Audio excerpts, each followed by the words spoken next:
Hi everyone, this is Balázs from Racing Brick. Lord of the Rings fans were waiting for a new LEGO set since 2013, and the day has finally arrived. The brand new 10316 Lord of the Rings Rivendell set was revealed today.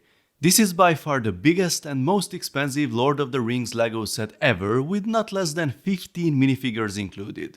In this video I will show you all the details using the official high-resolution photos, and I also had a chance to take a closer look at this beautiful set at the LEGO Fan Media Days last year in Billund, so you will see some exclusive videos of the real deal as well. Let's see the numbers first. The set has 6,167 pieces, there are 15 minifigures included, the price is 500 euros or dollars, and it will be available for VIPs from the 5th of March with a free Frodo and Gollum brickhead set. For the details I suggest to check the relevant page on lego.com, the link is in the description. So the set is based on the movies, meaning it is a licensed set in partnership with Warner.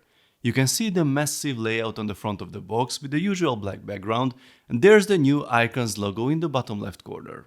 There are way more things happening on the back of the box. You can see the back side of the build in the middle with tons of details. The size is on the top and the whole assembly is massive, 72 cm wide and 39 cm high. Moving it fully assembled would be a real challenge, so apparently it can be broken down to manageable sections, which is great. We can see even more details on the smaller images at the bottom. There are plenty of iconic moments and characters represented here. Let's see the minifigures first. This has to be Boromir based on his shield, then we have Legolas, two unnamed elves, then Glowing the Dwarf, Gimli, the four hobbits, Elrond, Gandalf the Grey, Bilbo Baggins, Arwen and Aragorn. The hobbits have cool dual molded short legs with their bare feet visible. Gimli has a new helmet piece and a new beard, and he has his own weapons. Actually, all characters have their custom outfits and their own tools or weapons, but not all is visible here. You can see more accessories here on this photo, and also the second expression of some characters.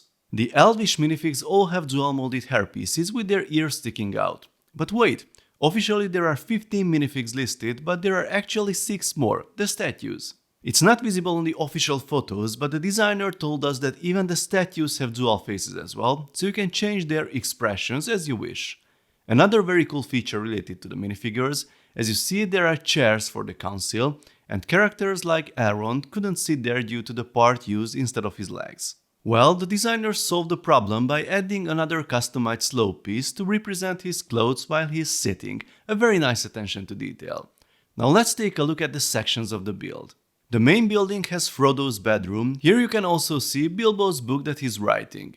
We have lots of nice paintings on the wall, telling the history of Middle-earth. Here's a statue with the broken shards of Narsil, the sword of Elendil. Here in this corner we can find Elrond's study with several maps, including the one leading to Mordor.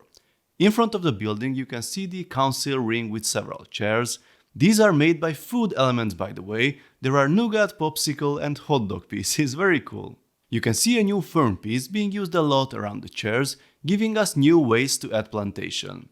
And there's the one ring on the table, of course. There's an elven tower next to it with the statues of unnamed famous warriors of the past. There's a gazebo on the other side and a small section of a river with a bridge over it. On the back side you can see the armory underground where all weapons can be stored. There are several mushrooms growing here. Merry and Pippin are looking for these for sure. There are very nice printed tiles being used for the flooring. There are 3 different pieces as you see. We have these 2 square ones and this Nexo shield. You can create several different patterns with them. They are also used in the middle of the council ring. There are tons of different interesting parts everywhere, like the life rings and the robot arms used in the gazebo, or the Technic half-bush in white that still did not appear in any Technic set since 2004. The roof is also beautiful with all the 1x1 pieces forming these patterns, but I'm afraid it will be a nightmare to build and align properly. I wonder if there's any trick to add them like this. Here are a few extra shots for you that I could make when the set was presented to us. We also had a chance to join Jay and Richard from Jay's Brick Blog and the Rambling Brick for their detailed designer interview, so you can expect a lot of background information and insider details when the full review of the set will be published. Yes, you heard it right, there will be a full detailed building review of this set. I really can't wait to see how challenging it is to assemble these beautiful buildings. I will share my verdict about the set in the review. So far, I really liked what I saw. The set is really breathtaking in real life with tons of exciting details. My only concern is the price. Here's another 500 euro set that not everyone can afford. Maybe it could have been a good idea to break it down and release it as smaller sets that you can buy separately. I'm not sure at this point, we'll share my thoughts in the review for sure, but until then please share your first impressions in the comment section. Are you happy with this return of the theme? Did you expect less, more? Let's talk about it. If you like this video then please give it a thumbs up and don't forget to subscribe with notifications as more exciting LEGO videos are coming soon. See you next time, bye bye.